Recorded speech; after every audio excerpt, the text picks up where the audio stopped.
Hello student, कैसे हैं आप सब। एक बार पुनः सी कोचिंग क्लासेस पर स्वागत है। और क्लास 12 केमिस्ट्री एनसीईआरटी चैप्टर 5 में कुछ ऐसे महत्वपूर्ण फैक्टेबल क्वेश्चन है स्टूडेंट जो कि 2 नंबर में पूछे जाते हैं। जैसा कि आपको दिख रहा होगा, पहला क्वेश्चन है आपका, दूध में खटाई डालने पर फट जाता है क्यों। आप लोग अक्सर देखेंगे एक दूध आपके पास कटोरा में स्टूडेंट, आप नींबू डाल दें, नींबू डालने से तुरंत फट जाता है। इसका कारण क्या है? तो चूंकि आपको पता है कि ये जो पूरा चैप्टर है सतह रसायन से संबंधित है। और स्टूडेंट आपको पता होगा एक चीज, पायस। पायस का मतलब क्या होता है? जब बसा या मान लीजिए तेल जल में मिला दें या जल को तेल में मिला दें तो ये बन जाता है पायस। यानी जब दो परिक्षेपण माध्यम और परिक्षेप प्रवस्था, परिक्षेपण माध्यम और परिक्षेप प्रवस्था दोनों चीज क्या हो, द्रव हो। जैसे प्यारे बच्चों, हम आपके पास एक विलयन का उदाहरण देते हैं कि आपके पास एक विलयन है, उसमें विलेय और विलायक है। इसी प्रकार से कोलाइडी तंत्र की बात की जाए तो कोलाइडी तंत्र में 2 घटक होते हैं, एक परिक्षेप प्रवस्था और एक परिक्षेपण माध्यम। परिक्षेप प्रवस्था जिसे मिलाते हैं, परिक्षेपण माध्यम जिसमें हम मिलाते हैं। तो इसी प्रकार जो आपका दूध होता है इसमें 2 माध्यम होता है। एक तो प्यारे बच्चों आपका बसा होता है और एक जल होता है। बसा आपको पता होगा, यदि पता नहीं तो देखिए, जब भी आप दूध पकाते हैं तो आप देखेंगे हल्का तेलीय बसा, तेलीय पदार्थ हमको तैरते हुए नजर आता है, तो वो हमारा एक क्या है, बसा है। किसी कटोरे में आप दूध रखेंगे स्टूडेंट तो वो दूध में हल्का हल्का ऐसा लगेगा कि तेल सा चिपक गया है, ठीक है ना। पूर्ण रूप से दूध शुद्ध रूप से निकल नहीं पाता किसी भी कटोरी से, किसी भी पात्र से। इसका मतलब ये है प्यारे बच्चों कि उसमें बसा है, ठीक है ना। तो इस प्रकार से दूध जो होता है बसा और द्रव से मिलकर बना होता है। किंतु जैसे ही इसमें कुछ खटाई डालते हैं, खट्टा पदार्थ डालते हैं, तो ये एक दूसरे से दूर हो जाते हैं। और ये घटना क्या कहलाता है स्कंदन। स्कंदन का मतलब क्या होता है? परिचित प्रवस्था का परिक्षेपण माध्यम से अलग होना। परिचित प्रवस्था का परिक्षेपण माध्यम से अलग होना मतलब बसा अलग हो जाता है और पानी शुद्ध अलग हो जाता है। इसलिए कहते हैं स्टूडेंट, कभी कभी रात के दिनों में आप देखे होंगे कि ऐसे दूध रख दिया जाता है तो रात में कुछ ना कुछ अवांछनीय पदार्थ के कारण वो फट जाता है, ठीक है। या कि चीज बनाया जाता है, जो चीज मतलब पनीर। पनीर बनाने का घटना यही है, स्कंदन के फलस्वरूप पनीर बनाया जाता है।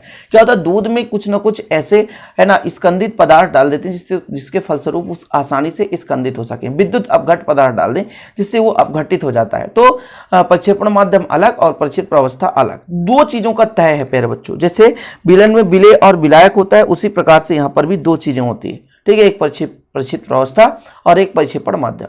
उसी के कारण प्यारे बच्चों यहां पर जो है घटना हो रही है। तो स्कंदन के फलस्वरूप जो है दूध से है ना जो आपका बसा है वो अलग हो जाता है, इस कारण से दूध फट जाता है। यहां पर देख सकते हैं दूध बसा का एक जल में पायस होता है, ठीक है, जिसमें एल्ब्यूमिन तथा केसिन पायसी कारक है। मतलब एल्ब्यूमिन और केसिन नामक जो पायसी कारक है वो काम क्या करता है? दूध को, जो जल और बसा है उसको मिलाए रखने का काम करता है। जब इसमें खटाई मिलाई जाती है तो इसका स्कंदन हो जाता है। स्कंदन मतलब अलग हो जाना, है ना, और थक्का जम जाता है। इस प्रकार दूध में खटाई डालते हैं से फट जाता है। पहला क्वेश्चन कंप्लीट। इस प्रकार ये नॉलेजेबल क्वेश्चन है, जानना बहुत जरूरी है और हो सकता है आपके पेपर में भी आ जाए प्यारे बच्चों, तो आपसे बनना भी जरूरी है। अगला है, जल में साफ करने के लिए फिटकिरी मिलाते हैं। जल को साफ करने के लिए हम क्या मिलाते हैं? फिटकिरी मिलाते हैं। कारण क्या होता है कि जैसे अशुद्ध जल में क्या होता है, मिट्टी के कण, बैक्टीरिया आदि अन्य विलेय अशुद्धियां मतलब विलेय रहती हैं, ठीक है। लेकिन जैसे प्यारे बच्चों जब उसमें हम फिटकरी मिलाते हैं तो फिटकरी से निकलता है Al3 पॉजिटिव। फिटकरी का सूत्र होता है K2SO4 Al2SO4 का होल थ्राइस इंटू 24H2O। अब वहां से निकलता है एल्यूमिनियम पॉजिटिव के रूप में। और चूंकि स्टूडेंट जल में जो अशुद्धियां हैं उसमें निगेटिव चार्ज होती है। अब जब निगेटिव चार्ज को मिल जाता है पॉजिटिव चार्ज तो एक दूसरे का आवेश नष्ट हो जाता है। और जैसे ही प्यारे बच्चों आवेश नष्ट हुआ तो वो क्या हो जाता है, आसानी से एक प्रकार से तली पर बैठ जाता है। और तली पर बैठने के कारण पानी क्या हो जाता है? शुद्ध हो जाता है। यानी आवेश रहित हो जाने के कारण कण तली पर बैठ जाता है, ठीक। तो अशुद्ध जल में मिट्टी के कण, बैक्टीरिया आदि अन्य विलेय अशुद्धियां रहती हैं, उनमें ऋण आवेश रहता है। अशुद्ध जल में टंकियों में लेकर उसमें फिटकरी मिलाते हैं और फिटकरी में Al3 पॉजिटिव आयन अशुद्धि के ऋण आवेश को नष्ट कर देते हैं, जिससे अशुद्धियां स्कंदित हो जाती हैं। सिंपल है, मैंने क्या कहा, जल है, जल में बैक्टीरिया है, सूक्ष्म कण है, विलेय पदार्थ के साथ साथ जैसे मान लीजिए आपका धूल कण है, विभिन्न प्रकार की अशुद्धियां होती है जिसमें निगेटिव चार्ज होता है। कौन सा चार्ज होता है? निगेटिव। जैसे बहता हुआ पानी है, बहते हुए पानी में प्यारे बच्चों निगेटिव चार्ज कंपलसरी है, ठीक है, उसमें निगेटिव चार्ज रहता है। अब जैसे ही स्टूडेंट उसमें फिटकरी मिलाते हैं तो फिटकरी में मिलता है Al3 पॉजिटिव, एल्यूमिनियम 3 पॉजिटिव मिलता है। और एल्यूमिनियम 3 पॉजिटिव क्या करता है? जो निगेटिव आयन है उनके आवेश को नष्ट करता है, जिसके कारण से वो जो छोटे छोटे कण है वो तली पर बैठ जाते हैं और पानी शुद्ध हो जाता है। यही एक रीजन है, फैक्ट, कुछ भी नहीं है। गंदे पानी को आप एक बड़े से पात्र में ले लो और उसमें फिटकरी मिला दो तो तली पर प्यारे बच्चों उनके धूल कण, सूक्ष्म जो बैक्टीरिया हैं वो मिल करना जाकर के तली पर बैठ जाते हैं। ठीक है ना, क्लियर है ना कि जल को साफ करने में फिटकरी का प्रयोग कैसे करते हैं।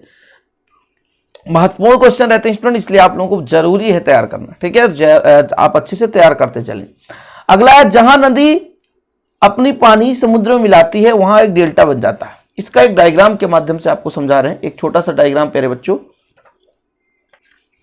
जैसा कि यहां पर एक डायग्राम आप देख रहे होंगे, ये आपका नदी है, नदी के साथ साथ आ रहे हैं ऋणावेशित कण। लेकिन प्यारे बच्चों ये समुंदर है, समुंदर में क्या है, समुंदर में आपके पास पॉजिटिव चार्ज भी है, निगेटिव चार्ज भी है, सब कुछ रहता है। लवण है, मुख्य रूप से समुद्र में सबसे ज्यादा लवण पाया जाता है। तो ये आपका नदी है प्यारे बच्चों, ये नदी है और नदी में बहता हुआ पानी आ रहा है और पानी के साथ अशुद्ध रहते हैं कण, जैसे बैक्टीरिया हो गया, धूल कण हो गए और भिन्न भिन्न प्रकार की अशुद्धियां उस पर मिला रहता है।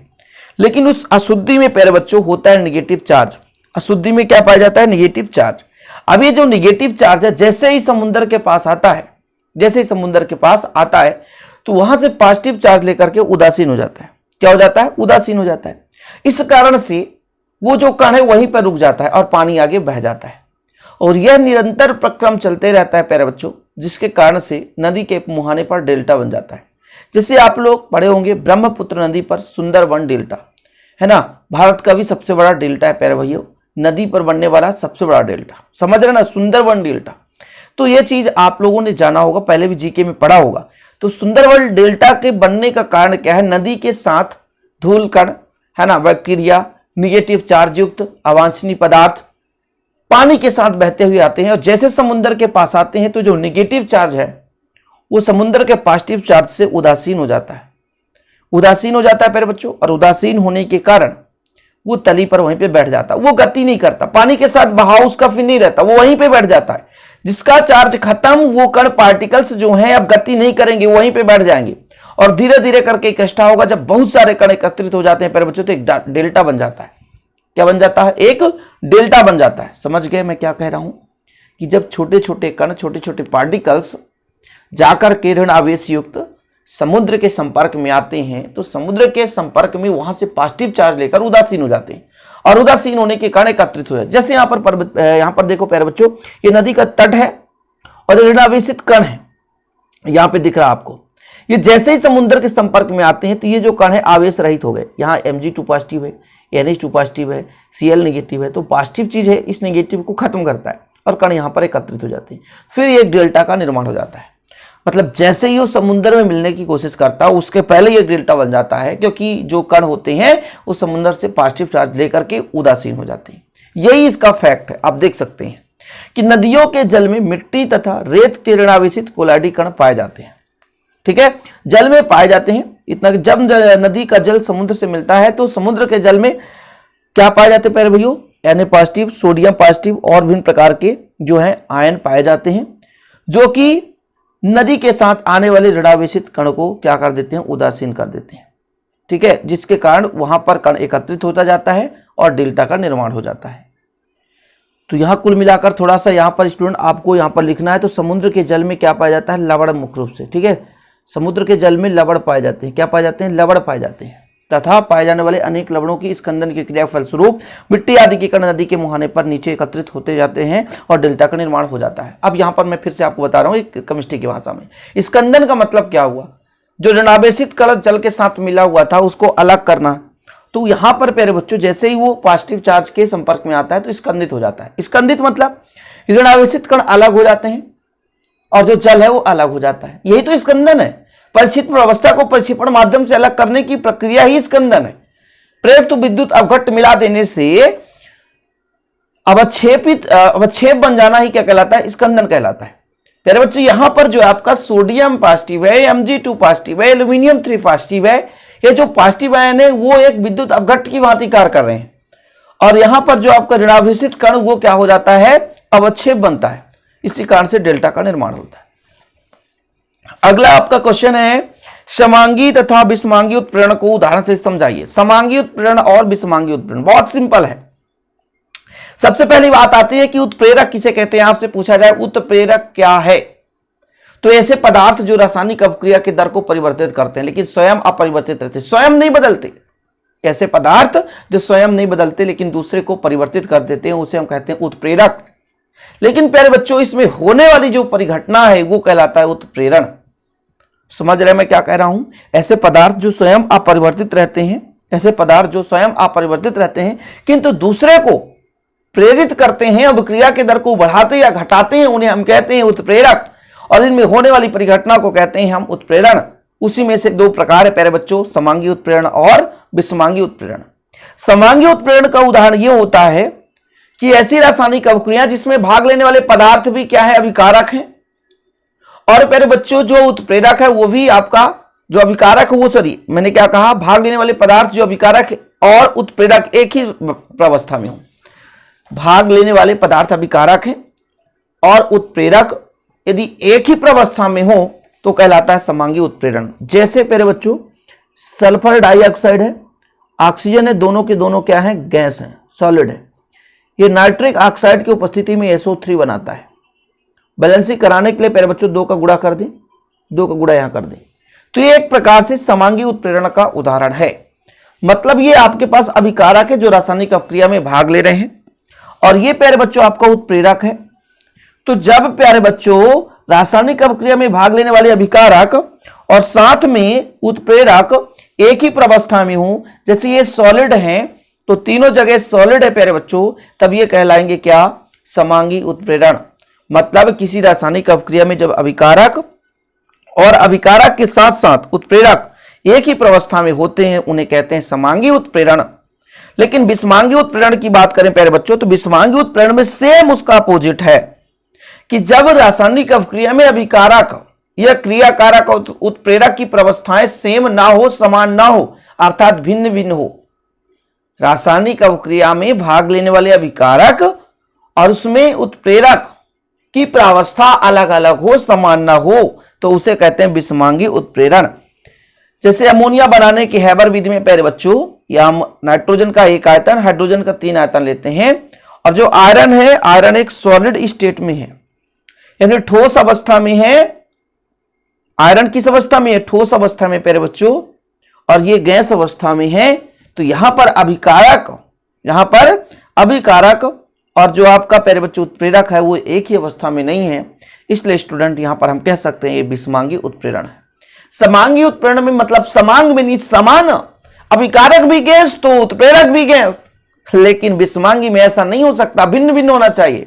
तो विषमांगी में प्यारे बच्चों अभिकारक गैस है और आपका जो प्यारे बच्चों क्या है, एफी क्या है, ठोस है, यानी भिन्न भिन्न, इस कारण से विषमांगी उत्प्रेरण है। और आखिरी क्वेश्चन आपके लिए, स्वर्ण संख्या किसे कहते हैं। मात्र ये क्वेश्चन छोटा सा पूछा जाता है और इसको प्यारे भाई मैं समझाऊंगा नहीं, इसको आपको याद करना है कि यह मिलीग्रामों में रच्ची कोलाइडो की वह मात्रा है। मतलब एक मात्रा है, स्वर्ण संख्या क्या है, एक मात्रा है। जैसे 1 दर्जन में 12 के लिए, समझ रहे, 1 सप्ताह में 7 दिन, 1 वर्ष में 365 दिन। उसी प्रकार स्वर्ण संख्या भी कोलाडी बिलियन के लिए, कोलाडी कण के लिए एक मानक संख्या है। जो दिए हुए स्वर्ण कोलाइड बिलियन में 10 मिलीलीटर में उपस्थित होने पर उसका 1 मिलीलीटर 10% NaCl विलयन द्वारा स्कंदन होने से रोकते हैं। स्वर्ण संख्या अधिक होने पर रक्षण शक्ति कम होती है। समझ गए ना। एक प्रकार से मैंने कह दिया स्वर्ण संख्या क्या है, एक प्रकार से संख्या है, कोलाइडी कणों की संख्या है, जो कि प्यारे भाइयों किसके बराबर है कि दिए हुए स्वर्ण कोलाइड विलयन 10 मिलीलीटर में, यानी स्वर्ण कोलाइड विलयन के 10 मिलीलीटर में उपस्थित होने पर, ये स्वर्ण संख्या उपस्थित होने पर 1 मिलीलीटर 10% NaCl विलयन द्वारा स्कंदन होने से रोकते हैं, स्वर्ण संख्या कहलाती है। बिल्कुल सिंपल है यार, इसको आपको याद करना पड़ेगा। एक क्वेश्चन ऐसा है जो आपको याद करना पड़ेगा, और आगामी समय में एक और वीडियो लाऊंगा स्टूडेंट, जिसमें मैं आपको ऐसे ही छोटे छोटे क्वेश्चन कंप्लीट कराऊंगा ताकि आप लोगों को दिक्कत ना हो सके, आप लोग तैयार करते रहें।